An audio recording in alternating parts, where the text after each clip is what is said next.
Hey, good morning everybody. My name is Philip. This is the Driver Side Chats. Thank you so much for watching my channel. If you ever have any comments or if there's anything you'd like me to discuss, please just drop me a comment and drop me a message, and something that I'd definitely be happy to talk about. So today is, like always, a beautiful North Carolina day. The sun is out, don't see a single cloud in the sky, and it is going to be a crazy day today at work because it is the 3rd, and that means everybody who receives a paycheck from the government gets paid today, which means there are going to be tons of people in the bank today. So here's kind of what I want to talk about. Having the good benefits, and especially time off at work with like government holidays, as well as either vacation time or paid time off. I don't get any vacation or sick time. I get PTO, paid time off. So if I'm sick or if I want to travel, it doesn't matter. I just use PTO. I'm given a certain amount of time off I can take each year, and then I take it for whatever reason it may need to be. Anyway, so in saying that, my job is about to get my life and my job is about to get very interesting here for the next several months, because it will be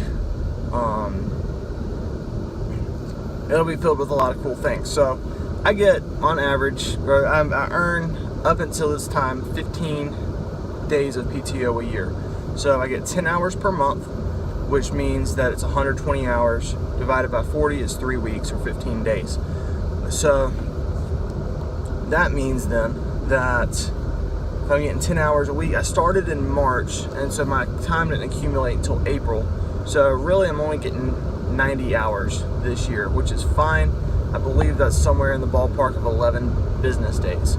So this year I'll have earned 11 days, and I'm not taking all 11 days, but this is where things are going to get pretty interesting. So I get 3 weeks of PTO a year, plus we get 11 holidays as well that it's paid time.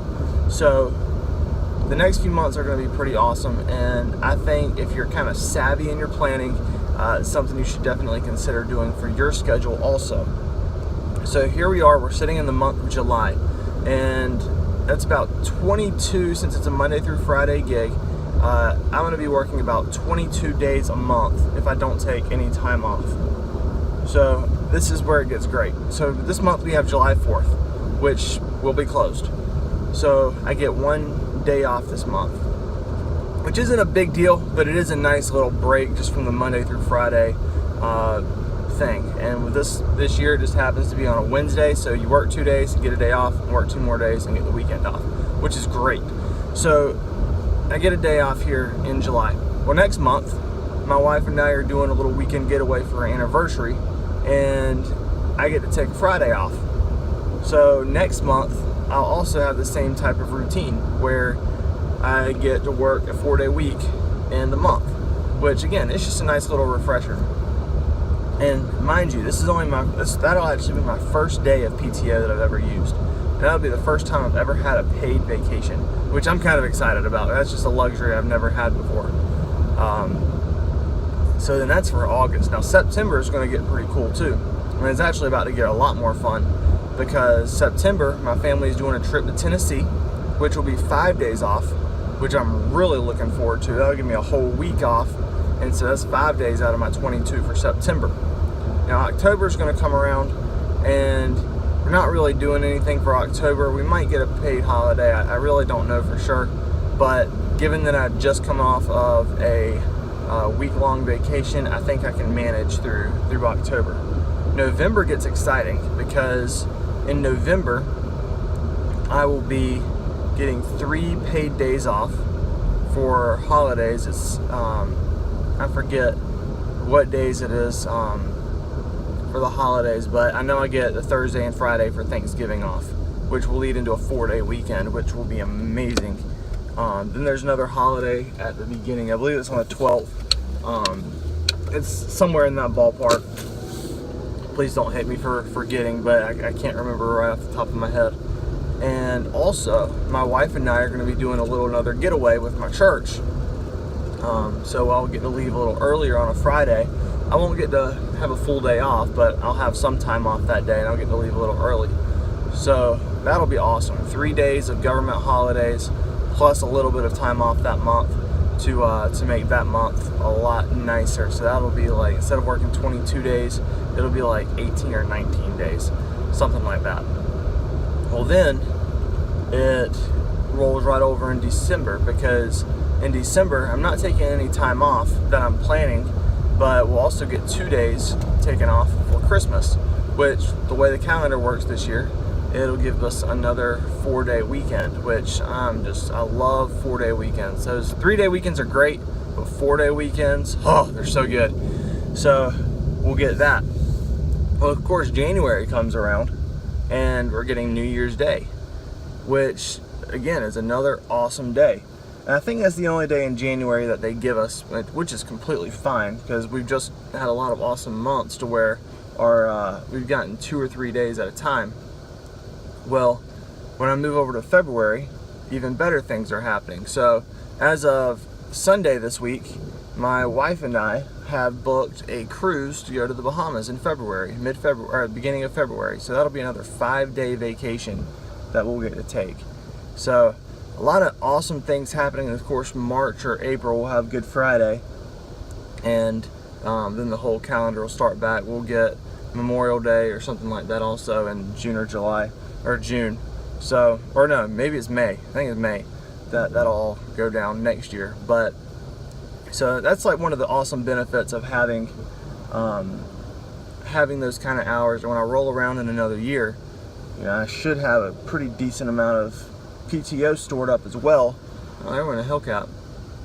Just because, but anyway, I'll have a lot of PTO simply because we've got all these government days, and really I've tried to minimize my actual days that I'm taking off, simply because I want to store up time.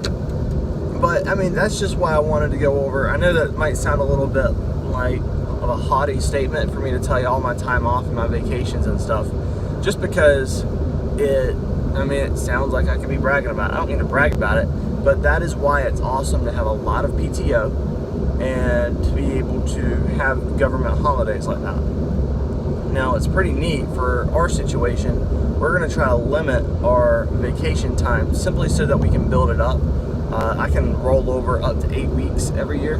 So if I have 8 weeks of PTO stored up, and then I can start using 3 weeks of vacation, or where I'm required to, and then eventually when I get up to 10 years of working there, I'll have 5 weeks of PTO plus my 11 holidays. So I'll be a lot more liberal with taking time off and calling in just because I can. But hey, and that's just one of the benefits when you're given the time. You're required to take it, or else you don't get compensated for it at all. I mean, you got to take the time. So I mean, that's just, I'm not saying all this stuff to brag. It's just, it's one of those neat instances where you get the time off and it's something you can take advantage of, and it really can make your life throughout the whole year a lot simpler. Instead of having to work and rely on a Monday through Friday thing every single week without ever getting to take time off, you're getting government holidays to kind of help take some time off that doesn't count against your own personal time. You get your own personal time that you can take off pretty much at any point. And if you've been saving it up long enough, then, I mean, you can roll over as much time as you need and still be able to take a ton of time off without it really hurting you at all, because you're forced to have to take some extra time off. So, let me also explain one more cool thing. This is like, it gets me so excited. So that cruise that I was telling y'all about that I'm going on in February, here's how it's going to work, and it's going to be awesome. So what's going to happen that month is, of course, I'll be working on Monday through Friday that week. And is that another Hellcat? Nope, that's just a regular Challenger. The Hellcat I normally pass in the morning, I thought that was the same one. I was like, wow, 2 Hellcats on the way to work. That's awesome. Which is still possible, I could pass it, but anyway, I'm getting off topic here. So what'll happen is the week before a trip, of course, it's going to be a Monday through Friday. I'll have the weekend. Well, then I'll go to work Monday morning because there's no need to take any extra time off. However, because of my job requirements, I do have to take 5 consecutive days off per year. And that's a requirement. I don't have any problems with that, just because, I mean, I'm not going to not use vacation if I can help it. So, I'll work that Monday. The cruise leaves on a Tuesday, which isn't too far from where we're living, so Tuesday morning we'll drive up and do it that way. And that'll go through the whole rest of the week, so I'll take 4 days off. I'll have my weekend, we'll get back on a Sunday. Then I'm taking that following Monday off, and I'm gonna have a 4-day work week. So those 2 weeks will kind of be neat. You know, I'll have a weekend, I work 1 day, get 4 days off, then take the following Monday off, and then I'll have another 4-day work week. So it kind of breaks it up a little bit, which for me will be pretty cool, to have 2 short weeks like that. So anyway, I say all that to say, when you earn PTO or vacation time, and you can roll some of that over if you can save it, and then when you get holidays also that are just government holidays, then you can use that to your advantage, and it's designed, you don't have to have as much stress. So when you plan your vacations, think about government holidays. In my case, if I take a vacation during the week of a government holiday, I think they still take out that, I think they penalize you for it, and I think they'll make you take the time off.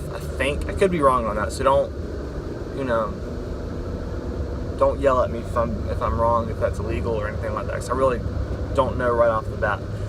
But if you break it up to your work hours, so it's like a lighter workload, use it to your advantage. So like, for example, November, if you're getting 3 holidays off, then I might not take a vacation in November. Now, I wouldn't quite limit November or December, since Christmas and Thanksgiving are the 2 biggest holidays, just because, I mean, if you're going to travel to see family, by all means go see your family and all, but like, I don't know, Good Friday, I mean, it's a respectful weekend for Christians, just because it's Easter weekend. But I mean, you're getting that day off anyway, so why not plan for like a February day off or something like that? I mean, I'm just throwing out words at this point. But just kind of think about your schedule and your holidays, and kind of work it out to where you get the best scenario all around, and you can take those breaks without it hurting you, or maximize the potential of your free days off. So anyway, well, that's all for today. It's kind of more of a ramble, and just kind of telling you about my life a little bit, how excited I am. I think there's a lot of good things coming up soon. But anyway, we'll see you next video. Probably tomorrow's vlog will deal a little with cars. I want to tell you about the experience I had this last weekend going to Raleigh, and we'll save that all for tomorrow. Thanks, guys. Have a great day.